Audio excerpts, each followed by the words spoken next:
The message arrived at 7:11 on a Thursday night in late October. I had just poured a glass of wine after finalizing a deal that would shift 300 jobs across the Midwest. My phone buzzed against the cold stone counter, and I lifted it expecting a note from my business partner. Instead, my father's name lit the screen. "Don't try coming to the family gala. We're cutting ties. You don't belong there anyway." I reread the text, waiting for some sign it was a mistake, an unfinished draft, a misdirected message, anything. Nothing changed. A second notification appeared before the shock had time to settle. "Everyone else makes us proud. You only bring us shame." My mother. A third followed, sharp and dismissive. "You don't fit in. Stay home." Derek. I placed the phone on the counter with careful precision, the way one handles something cracked, but still intact. The wine remained untouched. Beyond the window, Minneapolis glittered in indifferent silence, a city refusing to acknowledge the small implosion unfolding inside one of its high-rise apartments. 29 years of trying to belong, 29 years spent shaping myself into someone they might eventually recognize, and in 3 text messages, I vanished from my own family. My response came slowly, each letter deliberate. Understood. No pleadings, no questions, no emotion they could use to insist I was overreacting again. The single word felt like closing a door with my fingertips. The family gala had once been simple, a Thanksgiving gathering with extended relatives. Derek turned it into something else entirely, an annual stage for investors and clients, a place where the Marlowe family performed success with rehearsed smiles and curated anecdotes. It had become their pride, their proof, their chosen narrative, and I had just been written out of it. Humiliation should have broken me. 10 years earlier it would have, but distance and work had hardened something quiet inside me, something I didn't know I was building until they tried to take it away. Still, the rejection ached, not because I needed their party, but because it confirmed what had always lived beneath the surface. I had never belonged in the story they told about themselves. The instinct to reach for the phone returned in a sharp wave. Part of me imagined confronting my mother, demanding she explain why her daughter, successful, stable, self-sufficient, had become the family's source of shame. Another part pictured pressing Derek for an honest reason rather than the usual deflection. Neither impulse made it past the level of imagination. Experience had already taught me how those conversations ended. Accusations twisted into misunderstandings. Pain diluted into "you're too sensitive." Every attempt turned into proof that I was difficult. I refused to hand them another scene to rewrite. The night folded around me quietly. I went to bed early and unexpectedly slept well. There's a strange relief that comes from no longer pretending a door is open when it has always been locked. Morning arrived with a different kind of noise, 17 missed calls. A voicemail from my father. Several attempts from Derek. 2 from my mother. I watched the icons blink on the screen, then slid the notifications away one by one. Whatever explanations they had cobbled together in the dark didn't deserve space in my morning. My work filled the hours that followed. It always did. Supply chain analytics didn't charm most people, but the logic of movement and pattern had been a refuge for me long before it became a career. Systems didn't play favorites. Data didn't ignore you. Algorithms didn't ask you to shrink so someone else could shine. 2 years earlier, I had sold my startup to a logistics conglomerate for $40 million. That sale had funded Windermere the $30 million lake house the press wrote about for weeks. I bought it not as a trophy but as a boundary, a place untouched by the hierarchy that had shaped every corner of my childhood. My family dismissed the achievement with the same word they used for everything I built: luck. Derek said it first. My mother changed the subject. My father said nothing. Silence from him always carried more weight than criticism. Standing in my kitchen now with coffee cooling between my hands, I understood the subtext of those messages more clearly than I had the night before. The gala wasn't about family. It was about optics, about the image they curated, where Derek flourished and the rest of us arranged ourselves to support his shine. My presence didn't enhance the picture they feared, it distorted it. But there was something else in the timing, something that didn't align. The gala was still weeks away. They didn't need to exile me so abruptly unless something behind the scenes was unraveling. The thought lingered long after I set the mug down. I worked through the following days the way one navigates a storm, attention-sharp emotions tethered. But at night, the texts replayed themselves, the cruelty in their phrasing too deliberate to ignore. The timing still bothered me. Something had shifted inside their world, and they were closing ranks. When the truth finally surfaced, it carried the weight of every suspicion I'd buried. And it began ironically with paperwork addressed to me, paperwork for a debt I had never agreed to take on. I didn't cry over their messages. I want to be clear about that. The version of me who would have asked what I'd done wrong no longer existed. Distance had taught me a truth I wish I'd learned earlier. Some families love the idea of you, not the reality, and some only love you when you're useful. I archived their messages in a folder titled Family. Then I moved forward because grief over people who never saw you is a luxury that only delays the life you were meant to build. Their next move came soon after. And unlike their texts, it wasn't just cruel, it was criminal. If you want to understand the decisions I made later, you have to understand the quiet architecture of my childhood, the way loyalty was expected, how affection was rationed, and how a single child became the axis we all revolved around. That orbit belonged to Derek long before I learned what favoritism even meant. He arrived 4 years ahead of me, and by the time I took my first breath, the family had already crowned him their future. My father coached his teams. My mother chronicled every certificate, every compliment, every minor achievement with the devotion of someone archiving history. Photographs of Derek filled the house arranged with the care of museum pieces. I fit into the margins of that curated world present but uncelebrated. They were not unkind in the practical sense. There was food on the table rides when schedules allowed reminders about homework. But care and attention are not the same currency. I received the former. Derek received the latter. And attention shapes a person more deeply than meals ever could. The inequity wasn't loud. It was woven into the background like wallpaper, constant, unexamined, and eventually invisible. Derek's mistakes were met with sympathy solutions and investment. Mine were dismissed as lessons I should have known better than to need. When he wrecked the family car at 17, he got a newer one before the month ended. When I asked for help buying textbooks, I got advice about responsibility. So I learned responsibility. I woke before dawn to wait tables, worked weekends at the library, and read to elderly patients in the evenings. By 17, I could afford my own battered Honda paid for in quiet increments. No one commented on it. Meanwhile, Derek cruised through town in a glossy Mustang, the keys handed to him with pride. It didn't take long to understand the unspoken script. Derek was destined for greatness, and greatness apparently required a stage built by the rest of us. I was instructed through size, omissions, and subtle corrections to stay in the wings. The pattern hardened further when Sabrina entered the picture. My parents adored her immediately. She carried herself with an ease that impressed them, and they projected every hope they'd ever pinned on Derek straight onto her. My mother once described her as the daughter I always wanted. She didn't whisper it. She didn't check if I was in the room. She simply said it, and Sabrina smiled as though accepting an award. Their wedding confirmed what I had already sensed: I was useful, not valued. My role was administrative envelopes, florists, spreadsheets, not emotional. In photos, I stood at the edges, cropped out when the frame tightened around the people who truly mattered to them. After the wedding, the gravitational pull around Derek intensified. Holidays relocated to his house. Stories revolved around his life, his children, his ambitions. I received invitations only after final head counts were set, as if space for me existed only when someone else canceled. Conversations dissolved whenever I approached. I became the person you greet politely but do not include. Still, I tried to address it once. I thought clarity might open a path to change. Instead, I was told I was dramatic, difficult, and ungrateful. Derek even looked genuinely puzzled when I tried to explain. "We treat you exactly the same," he said. "Maybe you just need more." That sentence landed with such quiet finality that I stopped trying altogether.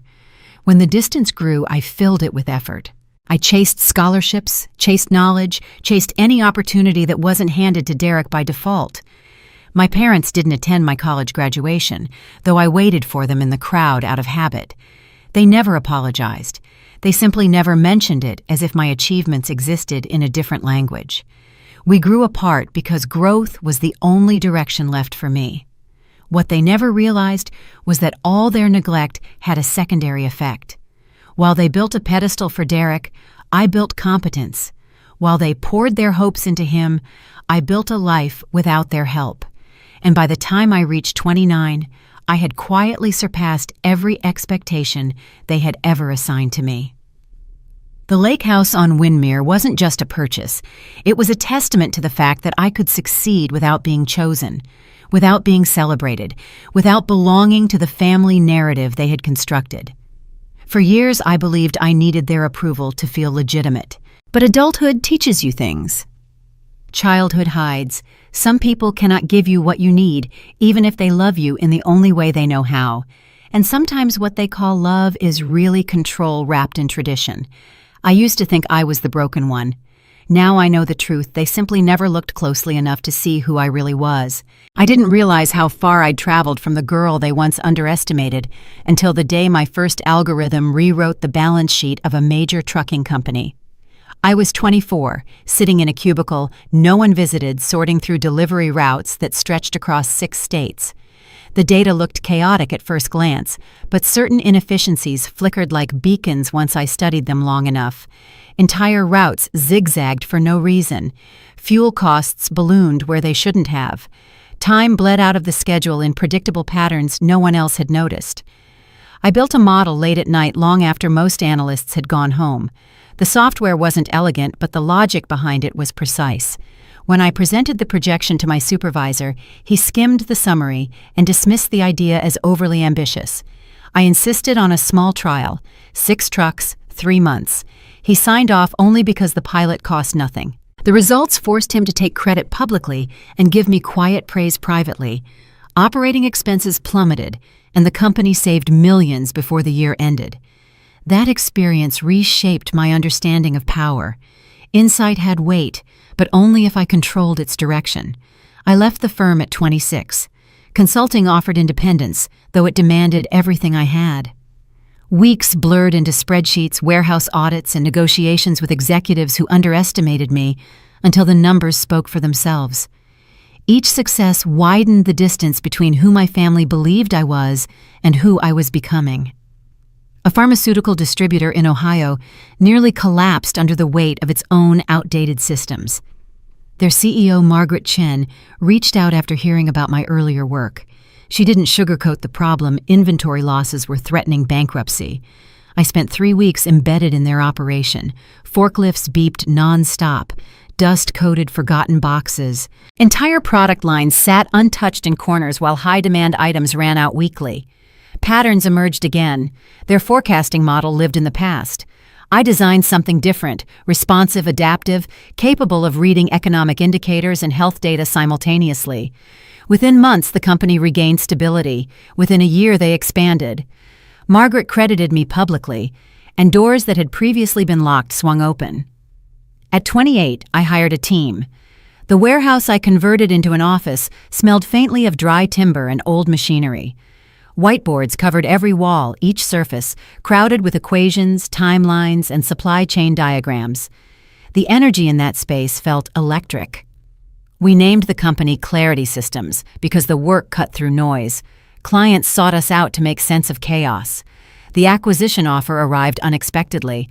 A Chicago conglomerate wanted everything: the team, the technology, my vision. Negotiations took months, and every clause was a battle. When the contract was finally signed, $40 million appeared in my account. Silence followed. The achievement was real, but it didn't feel glamorous. It felt earned, a decade of grit distilled into one moment. That was the day I realized I had surpassed every limitation my family once placed on me. Windermere came next. 30 acres of untouched shoreline, a structure designed around glass cedar and stillness. I walked through the house before buying it and felt something settle inside me. Not triumph clarity, This was the version of my life I had built out of refusal. Out of all the nights I worked, while Derek slept all the hours I spent climbing without a safety net. News of the purchase spread quickly. Derek called first, framing my success as luck again. That single word had become their shorthand for anything I accomplished. My mother avoided this topic entirely, as though ignoring my achievements preserved a hierarchy she wasn't ready to release. My father simply changed the subject every time I appeared in conversation. Their reactions no longer surprised me, but they revealed something deeper. They needed me to remain small. If I grew beyond the boundaries they assigned, the stories they told themselves wouldn't hold. Windermere became my refuge. Weekends passed without interruption. Mornings started with quiet walks along the shoreline. Evenings ended with the water turning the color of steel under a fading sky. That house reminded me daily that I had broken free of a narrative they once controlled. But peace rarely lasts untouched. One Tuesday morning, an envelope from my accountant appeared in the mail, ordinary at first glance, until I noticed the company name inside Marlowe Construction Partners, a firm I had never heard of, a balance I had never authorized, an obligation worth nearly $2 million. The page in my hands felt heavier with every line I read. Someone had used my name. Someone had leveraged my identity. Someone had signed me to a debt that didn't belong to me. That single invoice cracked open the truth. And once the crack appeared, everything behind it began to fall. 3 weeks before the text messages arrived, I had decided to attend the family gala anyway. I know that sounds contradictory given everything I've told you about my distance from them, but there was a part of me, small but persistent, that still hoped for reconciliation. I had achieved more than they ever expected. Perhaps I thought they might finally see me differently. The gala was scheduled for the first Saturday of November, held at the Rochester Country Club, as it had been for the past several years. I received my invitation in September, a cream-colored envelope with gold lettering. The date inside was wrong. It listed the event as occurring on Sunday instead of Saturday. I assumed it was a printing error and marked my calendar for the correct day. I should have known better. I drove to Rochester on that Saturday afternoon, wearing a dress I had purchased specifically for the occasion.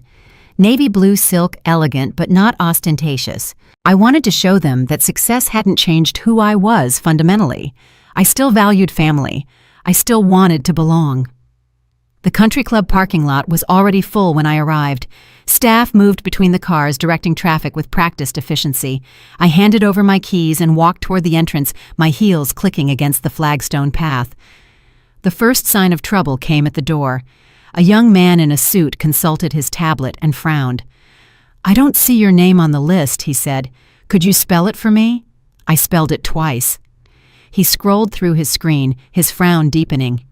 "I'm sorry," he said. "You're not here. Are you sure you received an invitation?" I showed him the invitation on my phone, the photographed image I had saved. He looked at it, then looked at me with genuine sympathy. "That's for tomorrow," he said. "Sunday. Tonight's event is invitation only." I felt the first cold wave of understanding wash over me. The wrong date hadn't been a printing error. It had been deliberate. They had sent me the wrong information, intentionally ensuring I would arrive when the party was already underway, ensuring I would be turned away at the door. I stood there for a moment processing. Through the floor-to-ceiling windows beside the entrance, I could see the ballroom. Light fixtures cast warm light over dozens of round tables draped in white linen. Waiters moved between guests carrying trays of champagne. At the far end of the room, a small stage had been set up with a podium and microphone. My brother Derek stood at that podium. I could see him clearly through the glass, his suit perfectly tailored, his smile confident and broad. Behind him, a projection screen displayed the logo of Marlowe Construction Partners, the same company name I had seen on that mysterious invoice. My father sat at the nearest table to the stage, my mother beside him. They were both watching Derek with expressions of pure pride, the kind of pride I had spent my entire life trying to earn. Sabrina sat on my father's other side, laughing at something someone had said. Her dress was emerald green, expensive looking. Her jewelry caught the light. I watched them through the window like a ghost observing the living. They looked so happy, so complete, a family portrait from which I had been carefully excised. Then I saw Sabrina lean toward one of the other guests, a woman in a red dress I didn't recognize. Sabrina's lips moved, and though I couldn't hear the words, I could read her expression. Dismissive, amused. She glanced toward the entrance where I stood, and for a moment our eyes met through the glass. She didn't wave. She didn't acknowledge me. She simply turned back to her conversation as if I were no more significant than a passing shadow. The young man at the door was still watching me with concern. "Is there someone inside I could contact for you?" he asked. I shook my head. "No," I said. "There's no one." I walked back to the valet stand and retrieved my car. The drive home took 3 hours, and I spent every minute of it replaying what I had seen. The wrong invitation date, the security that turned me away, the look on Sabrina's face when she saw me standing outside. They had planned this. Every detail had been orchestrated to ensure my humiliation. They wanted me to show up, wanted me to be turned away, wanted me to know exactly how little I mattered to them. The text messages came 3 weeks later, but the decision had been made long before. I was not wanted. I never had been. That night, standing in my kitchen with those cruel messages glowing on my phone screen, I finally understood something I had been refusing to accept for years. My family was not indifferent to me. Indifference would have been easier. What they felt was something closer to contempt, an active desire to exclude me, to remind me of my place. But why now? Why had they chosen this moment to formalize my exile? The timing nagged at me. The mysterious invoice, the wrong invitation date, the sudden urgency of their rejection. Something was happening in my family that I didn't understand. And whatever it was, they were working very hard to keep me from discovering it. I poured myself a glass of wine and sat down at my computer. If they wanted to cut me out, fine. But I was not going to fade quietly into the background. I was going to find out what they were hiding. And when I did, they would learn that the daughter they had dismissed as worthless was far more dangerous than they had ever imagined. The search began that night. It would take me weeks to uncover the full truth, but when I did, it would change everything. The invoice led me to my lawyer, and my lawyer led me to a forensic accountant named Patricia Okonkwo. Patricia was a small woman with sharp eyes and a reputation for uncovering financial fraud that larger firms had missed. She worked out of a cluttered office in downtown Minneapolis, surrounded by filing cabinets stuffed with documents from 100 different investigations. I showed her the invoice. I explained about the mysterious company Marlowe Construction Partners. I told her about my family's sudden decision to cut me out. And I asked her the question that had been burning in my mind since that night outside the gala. What are they hiding? Patricia studied the invoice for a long moment. Then she looked up at me with an expression I couldn't quite read. "Have you ever co-signed a loan for your brother?" she asked. "Or guaranteed any of his debts?" "Never," I said. "I haven't spoken to him about money in years." She nodded slowly.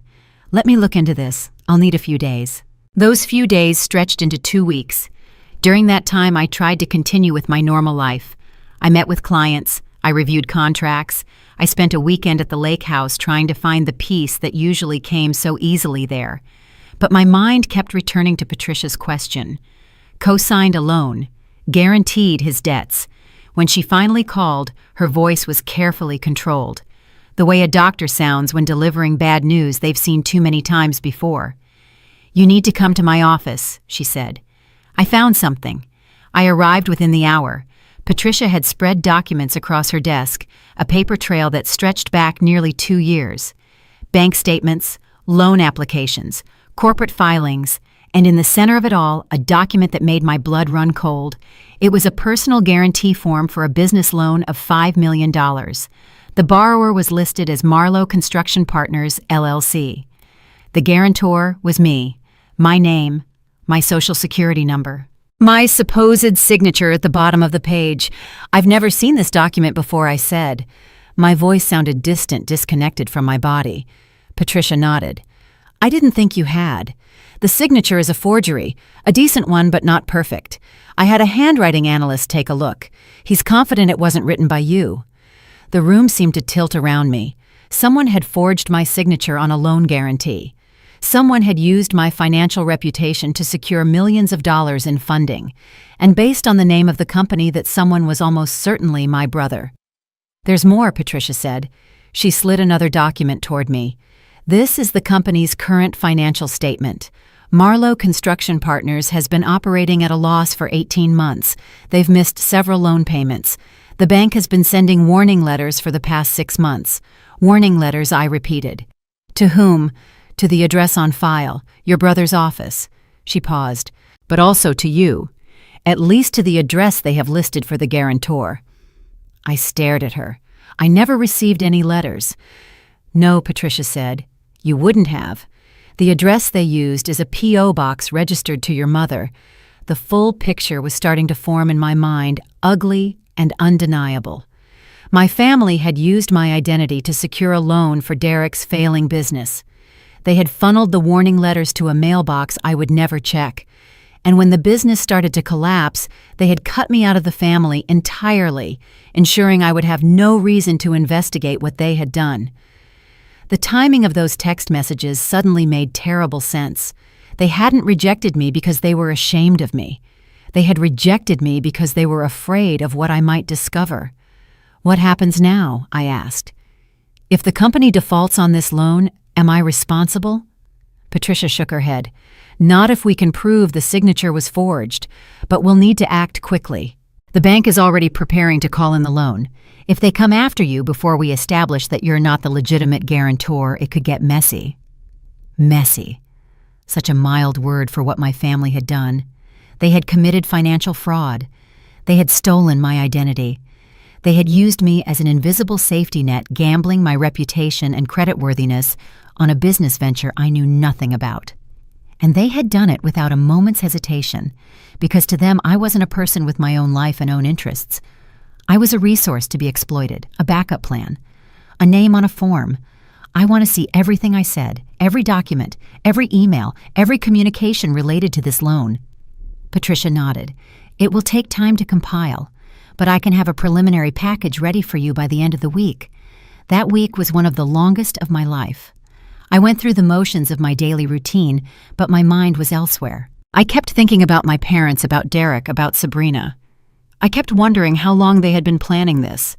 Had they targeted me from the beginning, identifying me as the family member most likely to have assets worth borrowing against? Or had it happened more gradually, a slow-motion betrayal that escalated as Derek's business spiraled toward failure? The document package arrived on Friday.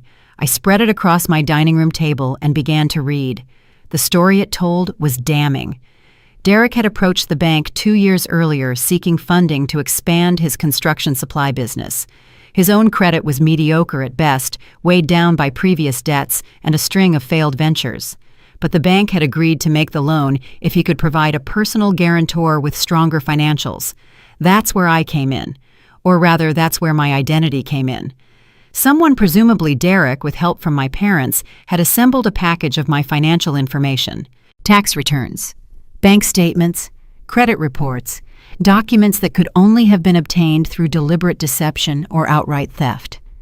The forged signature appeared on multiple documents, not just the loan guarantee, but also authorization forms, disclosure agreements, and correspondence with the bank. Whoever had created these forgeries had been thorough. They had studied my handwriting. They had mimicked my email style. They had constructed an entire false version of me, a version willing to stake her financial future on her brother's failing business. I found emails between Derek and my father discussing the plan in clinical terms. "She'll never know," my father had written, "and even if she finds out, what's she going to do? Go to the police against her own family?"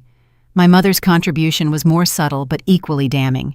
In one email to Derek, she had written, "Alexia always wanted to help the family. This is just another way for her to contribute. She should be grateful we're including her at all." Grateful! The word made me want to scream. They had stolen my identity, forged my signature, and put my financial future at risk, and my mother thought I should be grateful for the opportunity. The final document in the package was the most recent bank communication. It informed Marlowe Construction Partners that they were in default on their loan payments. The bank was initiating recovery proceedings, and as the listed guarantor, I would be contacted shortly to discuss repayment options. I sat at my dining room table until well past midnight, reading and rereading those documents. The betrayal was complete, total, absolute. My family had not just excluded me from their lives. They had tried to use me as a financial sacrifice, a scapegoat for their own failures. But they had made one critical mistake. They had underestimated what I was capable of when pushed too far. The morning after I read those documents, I made 2 phone calls. The first was Patricia Okonkwo. The second was to a corporate attorney named Marcus Webb, a partner at one of the most respected firms in Minneapolis. I had worked with Marcus before during the sale of Clarity Systems. I trusted his judgment and his discretion. We met at Marcus's office that afternoon. Patricia joined us, bringing her complete file on the forgery investigation. For 2 hours, we reviewed the evidence together, building a case that would prove my innocence and expose my family's fraud. "The signature is clearly forged," Patricia said. "My expert is willing to testify to that in court if necessary. And the paper trail shows a clear pattern of deception. They obtained your financial information without authorization, used it to secure a loan you knew nothing about, and then intercepted all communications to prevent you from discovering what they had done." Marcus nodded thoughtfully. "What do you want to do with this information?" he asked me. "We have several options. We could go to the police and file charges for identity theft and fraud. We could contact the bank directly and present our evidence, or we could approach your family privately and demand they resolve this themselves." I had thought about this question all night. The answer had come to me sometime around 3 in the morning, when the city was silent, and my anger had finally cooled into something harder and more precise.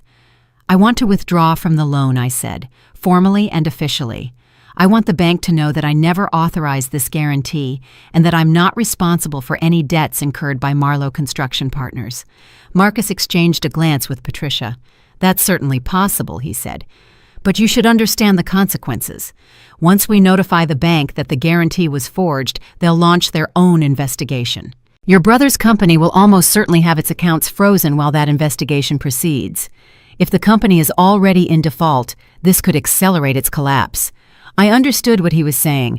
By protecting myself, I would be pulling the financial rug out from under my family. Derek's company would likely fail. My parents, who had invested their own savings in his venture, might lose everything. The comfortable life they had built around Derek's supposed success would come crashing down. "Do it," I said. Marcus nodded. He didn't ask if I was sure. He could see in my eyes that I had never been more certain of anything in my life. The paperwork took 3 days to prepare. During that time, I made copies of every document in the file, storing them in multiple secure locations. I called this collection my Redemption Archive, a record of everything my family had done and everything I was doing in response. If they tried to deny their actions later, I would have proof. On the 4th day, Marcus submitted our formal notification to the bank. The letter was precise and devastating. It explained that I had never authorized any guarantee on behalf of Marlowe Construction Partners. It included the handwriting analysis proving my signature had been forged, and it demanded that my name be removed from all loan documents immediately. The bank's response was swift. Within 48 hours, they had frozen Derek's company accounts pending a full investigation. Marcus received a call from the bank's legal department confirming that they were taking our allegations seriously. They would not pursue me for any debts owed by Marlowe Construction Partners. I was safe. My finances were protected. My reputation would remain intact. But the dominoes were just beginning to fall. The first call came from Derek on a Wednesday evening. I watched his name flash on my phone screen but didn't answer. The voicemail he left was equal parts confusion and accusation. "What did you do?" he demanded. "The bank froze our accounts. They're saying something about fraud. Call me back. Now." I didn't call back. The second call came from my father an hour later. His voice was tighter, more controlled.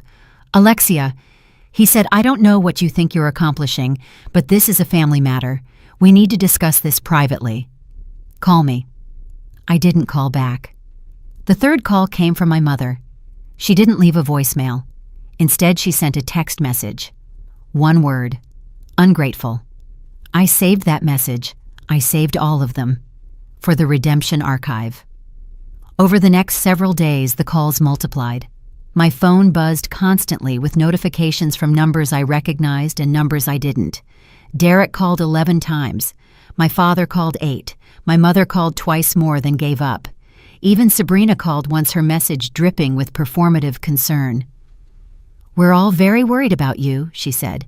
"This behavior isn't like you. Please reach out when you're ready to be reasonable." I wasn't ready to be reasonable. I wasn't sure I ever would be again. The most revealing call came from Derek's accountant, a man named Stephen Hargrove. I had met him once years earlier at a family dinner. He had seemed competent and unobtrusive, the kind of professional who stayed in the background and kept the numbers in order. His voicemail was frantic. "Ms. Marlowe," he said, "I don't know exactly what happened, but the company is in serious trouble. We're looking at default within 60 days if we can't restore access to our accounts. I understand there may have been some misunderstandings about the loan documentation. I'm hoping we can clear this up quickly. Please call me at your earliest convenience." Misunderstandings. What a careful word for forgery and fraud. I didn't call Stephen back either, but I did forward his message to Marcus, adding it to the growing file of evidence. Every panicked voicemail, every accusatory text, every desperate plea confirmed what the documents had already proven. My family had built their house of cards on my stolen identity, and now that house was collapsing. I spent that weekend at the lake house watching autumn settle over the water. The trees had turned gold and crimson, their reflections shimmering on the surface of the lake. I sat on my dock for hours thinking about everything that had happened. The betrayal, the forgery, the systematic exploitation that my family had practiced for years without my knowledge. I should have felt victorious. I had protected myself. I had exposed their fraud. I had turned their scheme against them. But victory wasn't what I felt. What I felt was something closer to grief. The loss of something I had always known wasn't real, but had hoped might become real someday. The final death of the family I had wished for, but never actually had. The water lapped gently against the dock. The wind moved through the trees with a sound like whispered secrets, and somewhere in Rochester my family was watching their carefully constructed world fall apart. I didn't feel sorry for them, but I didn't feel happy either. I felt free. The full scope of the crisis became clear on a Monday morning, 1 week after Marcus submitted our notification to the bank. I woke to 78 missed calls on my phone. 43 were from Derek, 22 were from my father, 8 were from my mother. 5 were from numbers I didn't recognize, which I later learned belonged to various attorneys and accountants connected to the family business. There were also 11 voicemails. I listened to each one, taking notes as the story unfolded. The bank had completed its preliminary investigation. They had confirmed that my signature on the guarantee documents was indeed forged. This meant that the loan was now unsecured, lacking the financial backing they had been counting on. The bank was demanding immediate repayment of the outstanding balance. If Marlowe Construction Partners couldn't pay, they would pursue legal action against Derek personally. The amount due was $4.3 million. My father's voicemail was the most telling. His voice cracked as he spoke, stripped of its usual authority. "Alexia," he said, "I know we've had our differences. I know things haven't always been fair. But this is your family. Your brother could lose everything. Your mother and I could lose our home. Please, just call us back. We can work this out." Derek's voicemails evolved over the course of the night, shifting from angry accusations of sabotage to desperate pleas for understanding.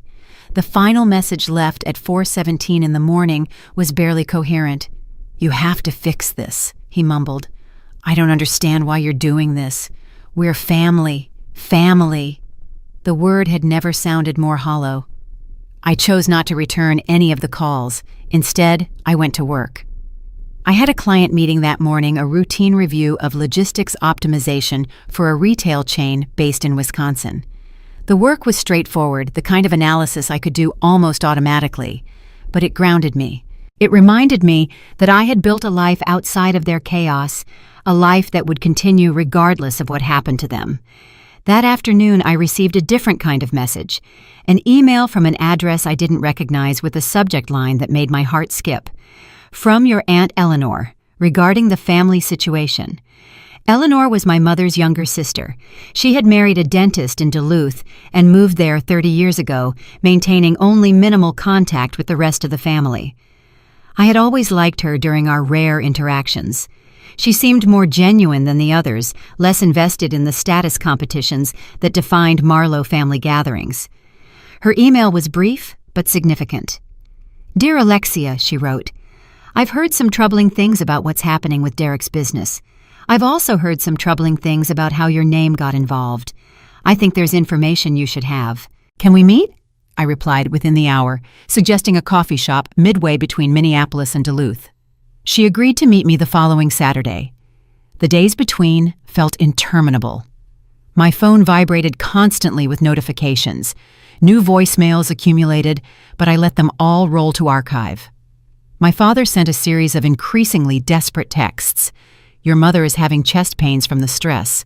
If something happens to her, it will be on your conscience." I recognized the manipulation for what it was. My mother had always weaponized her health during family conflicts. I remained firm in my decision to avoid contact. Saturday arrived cold and clear. I drove north through rolling farmland, watching the landscape gradually shift from agricultural plains to dense pine forests.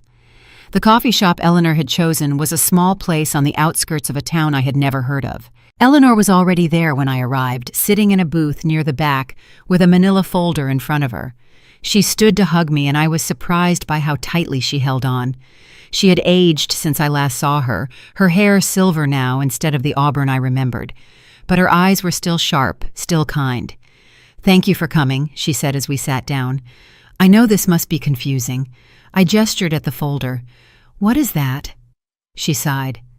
"Things I probably should have shown you years ago, but I didn't want to get involved. I told myself it wasn't my place." She paused. I was wrong.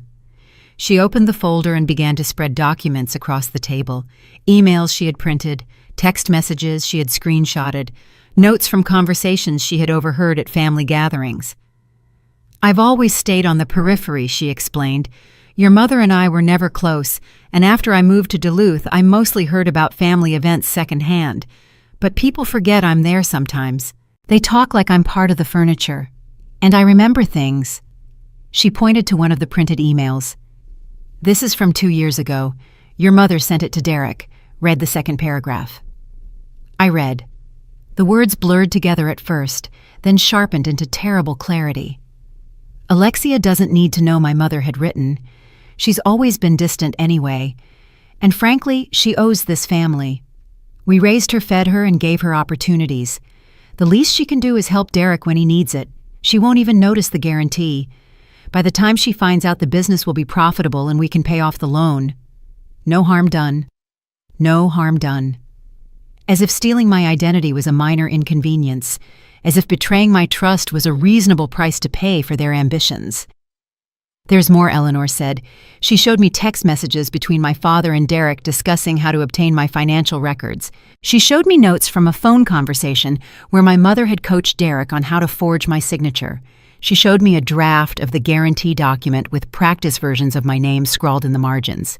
They had been so thorough, so deliberate. This wasn't a moment of desperation or a single bad decision. This was a coordinated campaign of fraud planned and executed over months. "Why are you showing me this now?" I asked. Eleanor looked at me for a long moment. "Because you deserve to know the truth," she said. "And because I'm tired of watching them use you. You've always been treated like you don't matter, like you're just a resource to be exploited. It was wrong when you were a child, and it's wrong now." She reached across the table and took my hand. "I know you've already taken steps to protect yourself. I think that was the right thing to do. But I wanted you to understand the full scope of what they did. You're not imagining things. You never were. They really did see you as less valuable than Derek. They really did plan to sacrifice you for his benefit. And they would have kept doing it forever if you hadn't stopped them." I looked down at the documents spread across the table. Evidence of a betrayal that stretched back years, decades even. The systematic devaluation of my worth documented in my family's own words. I didn't cry. I had moved beyond tears. What I felt instead was a cold, clear certainty. I had been right to protect myself. I had been right to expose their fraud, and I would be right to refuse whatever came next. Eleanor added the documents to my collection, my redemption archive growing fuller by the hour. The message from Emma reached me just as the fog lifted off the lake. The morning carried a quiet weight, the kind that usually settled into the glass walls of Windermere before dispersing. But her name appeared on my screen with a suddenness that shifted the entire day. Emma Marlowe, the child who never learned to treat me like a footnote. I opened the email with more caution than I wanted to admit. "I don't know what's happening with my parents," she wrote. "No one will tell me anything. But if you're not mad at me, could you show me how computers work? I want to learn, and you're the only person I know who knows these things." A small thing, a simple question. Yet it landed deeper than any apology my parents had ever offered. I reread her words while standing barefoot on the deck. Wind brushed across the lake, stirring faint ripples into motion. For weeks, I had been bracing myself against every update from attorneys, accountants, investigators, each message an echo of the betrayal I was still cataloging. Emma's note felt like something from a different world entirely. I answered before doubt had the chance to gather. "I'd be glad to teach you, and you can always write to me no matter what happens between the adults." Sending that message steadied me more than the morning air. It reminded me that endings inside a family didn't have to apply equally to every generation. Some connections could still be built honestly without debt, and without pretending that history had never happened. Only then did I let my attention settle back onto the lake house. Windermere had become more than a sanctuary. It was the first place that reflected my life rather than the version my family insisted I inhabit. 30 acres of shoreline wrapped around the house like a quiet vow I had made to myself. No more shrinking, no more angling for approval, no more bending into someone else's comfort. The living room still held maps and early sketches I had drawn for the program I was shaping, Clarity Path, the pipeline for women stepping into logistics and tech. I had envisioned small workshops at first, maybe a mentorship circle, but the interest had expanded far quicker than expected.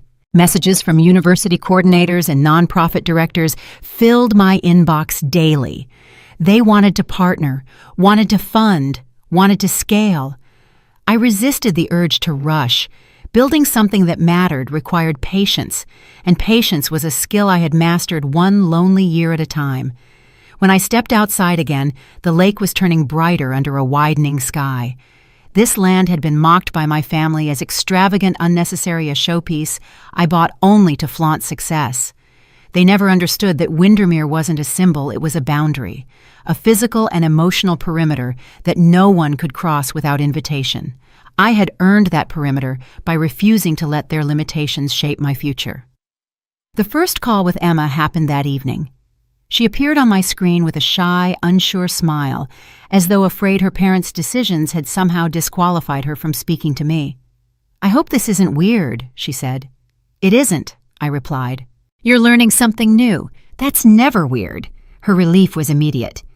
We talked about beginner coding exercises. I showed her how simple logic worked. She asked a dozen questions, each one sharper than the last. 10 minutes turned into an hour. When we ended the call, she waved with a kind of sincerity I hadn't seen from a Marlowe in a long time. After closing my laptop, I sat on the floor beside the panoramic windows. The lake reflected the steady drift of clouds, every shape mirrored with precision. When I inhaled something unknotted in my chest, something that had been tight since the night of the forged loan guarantee, it struck me then gently but unmistakably that healing didn't always come from justice or confrontation. Sometimes it arrived through small, untrained hands reaching forward without pretense. Emma didn't want anything from me except knowledge. No manipulation, no expectation, no entitlement. She asked for guidance the way a child is supposed to, without assuming the world owes her answers. Over the next week, our calls became routine. She sent screenshots of tiny programs she wrote after school. I corrected her errors, praised the clean lines she managed on her own, and watched her curiosity take shape. Each message felt like proof that cycles didn't have to repeat if someone bothered to step outside them. Meanwhile, the silence from my parents deepened. They didn't reach out. They didn't ask about the bank. They didn't attempt apologies or strategies or emotional ambushes. Their absence was complete, And surprisingly, it didn't sting. It simply clarified what I already knew. Some relationships collapse because they were hollow from the start. Windermere soaked up the quiet. Days passed without interruption. I walked the trails behind the house during late afternoons, letting the crunch of leaves underfoot remind me that change was natural, inevitable, and often overdue. Nights were spent drafting materials for Clarity Path modules about forecasting systems, architecture, freight optimization. Work that had nothing to do with my family and everything to do with the women who would follow after me. On the Friday before my next meeting with Marcus, I returned to the dock with a cup of tea. The water had darkened under an early evening sky, reflecting streaks of dusk like brushed metal. I thought about the girl I had been quiet overlooked endlessly, trying to justify her existence. I thought about the woman who now lived here, shaping an entirely different lineage. Emma's final message that night held only 6 words I'm excited for tomorrow's lesson. 6 words that carried no history of expectation, only possibility. For the first time since the investigation began, I believed that the future could be built without dragging the past behind it. I believed I could be part of something that grew from choice, not obligation. And for the first time in my entire life, a member of my family had reached toward me without taking something in return. Windermere felt alive around me, not as a retreat from the world, but as the foundation of the one I was still building, steady earned, and entirely my own. Aunt Eleanor's documents changed everything, but it was what she told me next that revealed the full scope of my family's betrayal. We met again 2 weeks after our initial coffee shop conversation. This time she came to the lake house. I picked her up at the train station in Duluth and drove her through the winding forest roads that led to my property. She gasped when she saw the house, her hand rising to her chest. "Alexia," she breathed, "this is extraordinary." I nodded. It's the first place that ever felt like home. We settled in the library surrounded by books and the smell of cedar wood. I made tea while she looked around, taking in the floor-to-ceiling windows and the careful craftsmanship of every detail. When I returned with the cups, her eyes were shining. "You built this life yourself," she said, "without any of them." I did. She accepted her tea and cradled it between her hands. "I have more to tell you," she said. "Things I didn't want to share until I was sure you were ready to hear them.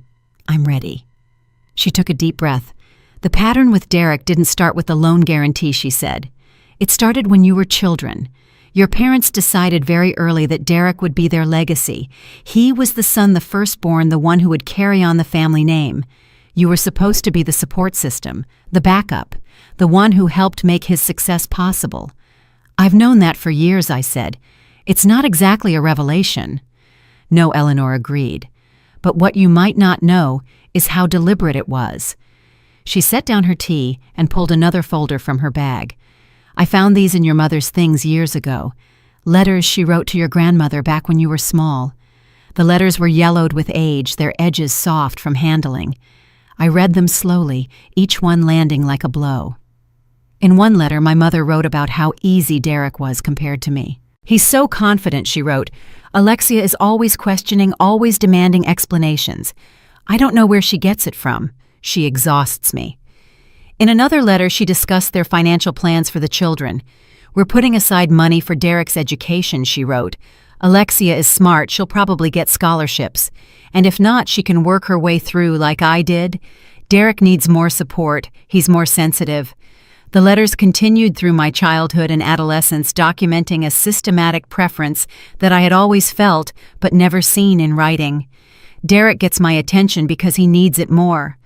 Alexia is so independent it's almost cold.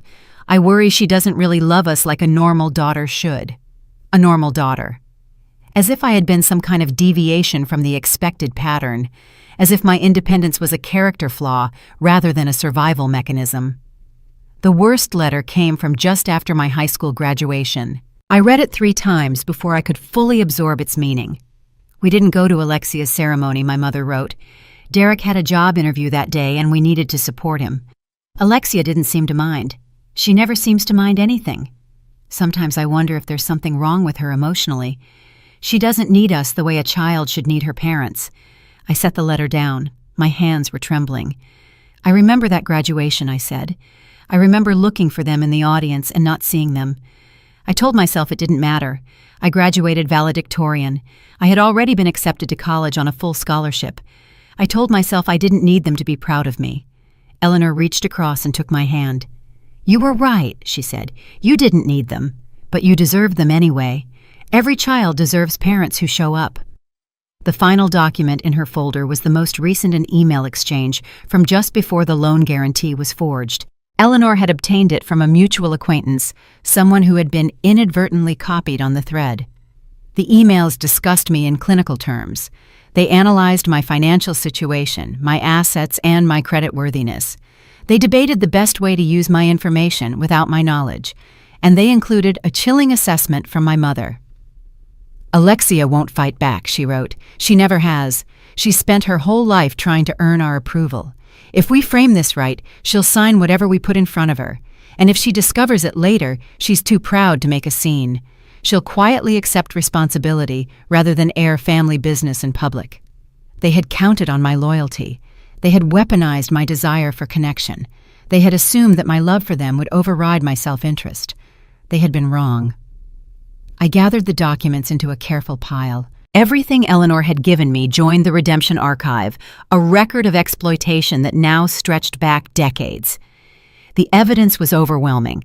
The pattern was clear. My family had viewed me as a resource from the moment I was born, cultivating just enough connection to keep me available when they needed something. "What do you want to do with this?" Eleanor asked. I looked at her for a long moment. "I want them to know that I know I said. I want them to understand that I have documentation of everything they've done, and I want to see their faces when they realize they can't manipulate me anymore." Eleanor nodded slowly. "Be careful," she said. "People who have been cornered can become dangerous." "I know," I said, "but I've been careful my whole life. It's time for them to be careful of me." Richard Townsend, my father's attorney, sent the request on a Tuesday morning. His message held a rehearsed calm, the kind that tries to disguise urgency but never succeeds. He proposed a meeting, a neutral location. Just the family, he wrote, as though the phrase still meant something to any of us. I agreed, yet only under conditions that ensured I would not be cornered or drowned out. The community center in a small town between Minneapolis and Rochester was quiet, plain, and impossible to manipulate. I told them I would bring my attorney, Marcus. They were welcome to bring anyone they needed, and I informed Richard in writing that the conversation would be recorded. No one objected. A cold front swept across the Midwest the morning of the meeting. Wind carved through the empty parking lot as I stepped out of my car. My coat wasn't heavy enough for the temperature, but I welcomed the sting. It sharpened every thought. I walked into the building, chose a seat at the far side of the table, and waited. They arrived together. Derek entered first, his skin sallow and tense. Sabrina followed him, her expression carefully arranged into something meant to appear neutral, but failing to hide the strain. My father and mother came last. He carried himself with stiff caution. She clung to his arm in a way that hinted she feared the ground beneath her might shift. No one spoke as they settled. The room seemed to absorb the weight of everything we had never said to each other, years of favoritism, denial, and quiet wounds layered so tightly that any movement felt dangerous. My father cleared his throat. "Alexia," he began, his voice uncertain. "We're still a family. Whatever's happened, we should work through it together." His appeal might have softened me once. Not today. I reached for the folder I had prepared. A single motion of my hand drew every eye to the table. I laid out the evidence documents revealing the unauthorized loan guarantee notes from analysts, verifying the forgery communications that traced how my financial information had been gathered and repurposed without my knowledge. Their expressions shifted as the reality of what lay before them became impossible to deny. Derek's jaw slackened. Tension drained from Sabrina's posture as if her spine had stumbled. My mother's eyes fluttered toward the floor. My father kept still, but the muscle in his cheek twitched. "You used my name," I said, letting my voice remain steady. "You used it to open doors that were never meant for you. You used it knowing I hadn't agreed, knowing I hadn't even been told." Derek lifted his head. "It isn't what you think." His attempt at an explanation disintegrated under my stare. "It's exactly what it appears to be," I replied. "You created documents that suggested I stood behind your business. You forged my approval. You intercepted letters intended for me, and while all that was happening, you told me I wasn't good enough to show my face at your events." My mother made a small sound, something between regret and desperation. I met her gaze briefly. "You wrote to grandmother once," I said quietly. "You described me as cold. You said I didn't love you the way a daughter should. You had no idea what I was carrying." Her fingers tightened in her lap. I wondered why I was never enough. I continued. "Now I know. You didn't want a daughter. You wanted an asset, someone reliable, someone quiet." My father's veneer cracked. "We were in trouble," he said, leaning forward as if proximity could soften the truth. "Your brother's company needed support. We thought things would turn around before you ever had to know. We made mistakes, Alexia, but we're facing ruin now. Everything we saved, everything we built, it's slipping away. Please, consider helping us." A long pause unfolded. It was the kind of silence that pressed against the ribs. "No," I said. The refusal landed simply without theatrics. I kept my voice even. "You're asking me to carry responsibility for choices I didn't make. You want me to rescue a business that never should have existed in its current form. You want access to resources you never contributed to. And you want me to forget the way you cut me out the moment it suited you." Derek bristled. "You always thought you were above us." "That was never true," I answered. "All I wanted was to stand on the same ground. You couldn't tolerate that." I gathered the documents into the folder, aligning the edges with deliberate care. The gesture steadied me more than any breath could. "My boundaries are not up for negotiation," I said. "I won't sign anything for you. I won't invest in Derek's company. And the lake house is off limits. It's not an extension of the Marlowe estate. It's not a bargaining chip. It's the only place in my life that exists without your fingerprints on it." Sabrina's composure faltered. "Alexia, be reasonable." "This meeting is concluded," I said, rising. Marcus stood as well, his presence calm but unmistakably firm. "All further communication will go through my office," he added. I walked toward the exit. Something compelled me to stop at the doorway. One last truth waited behind my teeth. "You once asked why I never seemed to need anyone," I said, turning only enough to see their silhouettes. "You decided very early that affection was conditional. I learned to survive without it because that was the only way to remain intact." None of them spoke. No one moved. "I spent years loving you," I said softly, deeply, quietly, constantly. "You taught me that love was something earned through usefulness. I don't live by those rules anymore." The room held its breath as I stepped out. Cold air swept across my face the moment I reached the parking lot. Wind cut through the branches above me, carrying the first hints of winter, sharp, honest, unadorned. The season had changed, and so had I. News of the collapse reached me before my family managed to call. Articles appeared across several business feeds early that morning, each one describing the downfall of Marlowe Construction Partners in language colder than anything I could have written myself. The bank had completed its inquiry. Their findings left no room for negotiation. Within hours of the report, the company accounts were locked, equipment, repossessed, contracts suspended. The foundation Derek had insisted was unbreakable, folded under the weight of its own dishonesty.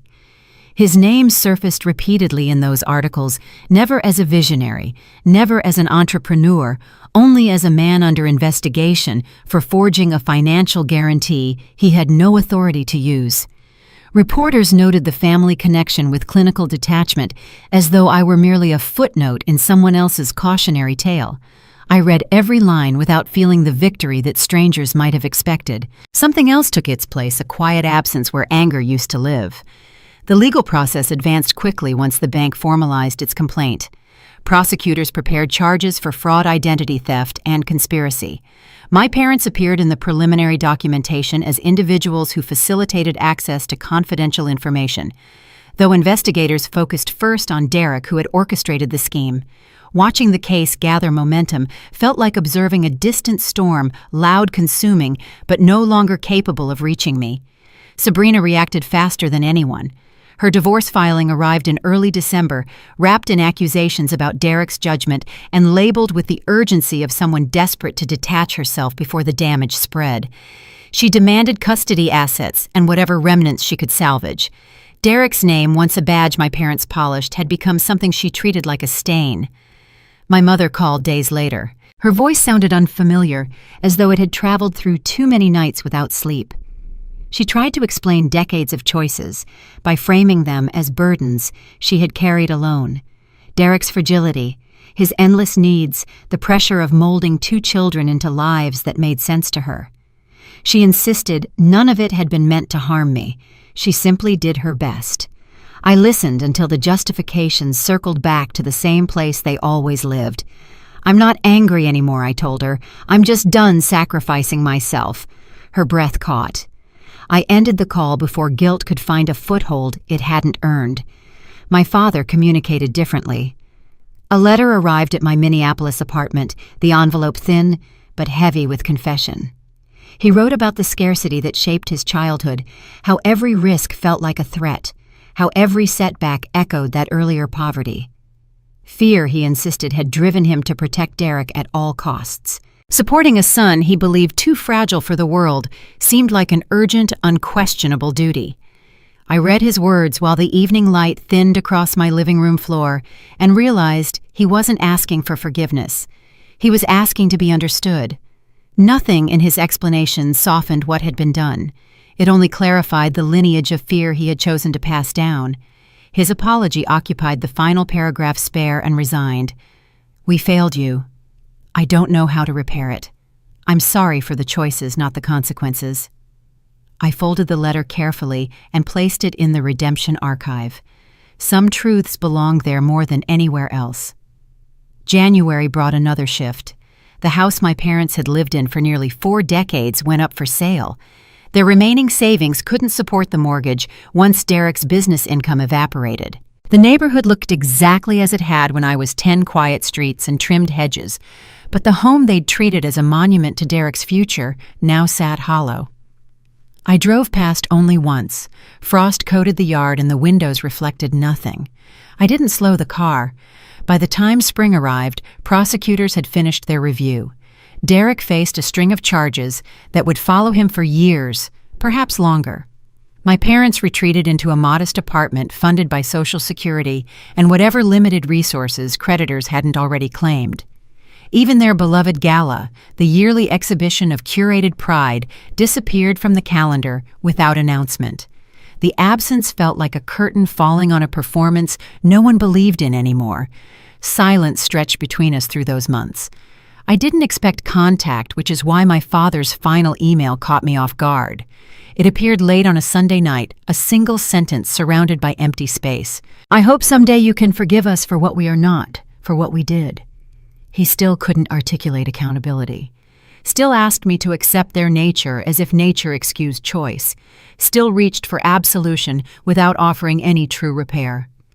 I kept the email for the archive, then closed my laptop. Some endings require no ceremony. Some doors shut themselves once the truth has circulated long enough through the air. This one settled quietly without resistance, and I didn't open it again. Spring arrived quietly at Windermere, not in a burst of color, but in a slow thaw that loosened the lake's grip on winter. Sheets of ice cracked apart across the water, drifting until sunlight dissolved them completely. The transformation wasn't dramatic. It happened in subtle shifts, melting edges, softer winds, longer mornings. That kind of change felt familiar. My life had begun to shift the same way almost imperceptibly at first, then all at once clear. Work on Clarity Path had expanded into something larger than I'd envisioned. Applications poured in women from every background, each carrying their own history of being overlooked, dismissed, underestimated. Their stories echoed pieces of mine, and guiding them forward became an anchor I hadn't realized I needed. Building a future for someone who reminded me of my younger self felt like stitching together something that had torn long ago. A name among the applicants stopped me. Emma Marlowe. Her essay was short, but decisive. "I want to learn something no one in my family understands. I want to make my own path." Not once did she mention the turmoil surrounding her father. She didn't apologize for his choices. She didn't ask me to reconcile anything. She just reached toward the one adult who had never asked her to shrink. Her acceptance was the first one I signed. Our weekly calls became a surprising solace. She absorbed information quickly, writing small programs and sending them to me with shy pride. She reminded me that the next generation could break cycles without replicating the harm that shaped them. Summer settled over the lake house in golden layers. I split my days between mentoring advising companies and strengthening the backbone of Clarity Path. Evenings belonged to silence, the kind that wasn't empty but restorative. No messages from my parents, no demands, no attempts to pull me back into a version of myself that no longer existed. Then September arrived with an unexpected email my mother wanted to meet. I chose a small cafe outside Rochester, a place neither of us had ties to. She arrived early, seated at a corner table with her hands wrapped around a cup she hadn't touched. Her hair had thinned, and the self-assurance she once wore like armor seemed to have fallen away. We talked without pretense. She admitted to the choices she'd made, the favoritism she'd excused, the silence she'd allowed. No justifications, no dramatic requests for reconciliation. She only asked to speak the truth aloud, maybe for the first time in her life. "I don't expect anything from you," she said quietly, "but I want you to know I recognize the woman you became, and I'm sorry that I didn't know how to raise her." The apology slid between us, not sharp, not manipulative, not rehearsed, just human. I accepted the words, but not the weight of repairing what decades had broken. Some relationships don't rebuild, they simply stop collapsing. We hugged in the parking lot before parting. The embrace felt like closing a chapter, not opening a new one. Driving back to the lake house, I realized something unexpected. Peace doesn't always come as triumph. Sometimes it arrives as a quiet understanding that the past can't be rewritten, only released. Windermere welcomed me home with a stillness that reached all the way inside. The water lay smooth under the fading light. I walked out to the end of the dock and sat with my feet dangling above the surface, letting the twilight breathe around me. Derek's sentencing no longer occupied any space in my mind. The apartment my parents had downsized into felt like a distant fact detached from my life. Everything that once dictated my worth drifted out of reach, reduced to noise that no longer touched me. What mattered now was the life I had shaped from nothing but my own will, steady, deliberate, unborrowed. No forged signatures, no whispered comparisons, no shrinking to fit inside someone else's narrative. The lake reflected the last streaks of gold in the sky. They faded, but the water held them a moment longer, as if refusing to let them go too quickly. My story used to orbit people who couldn't see me. Now it belonged entirely to the woman who stepped away. I didn't rebuild myself to be admired.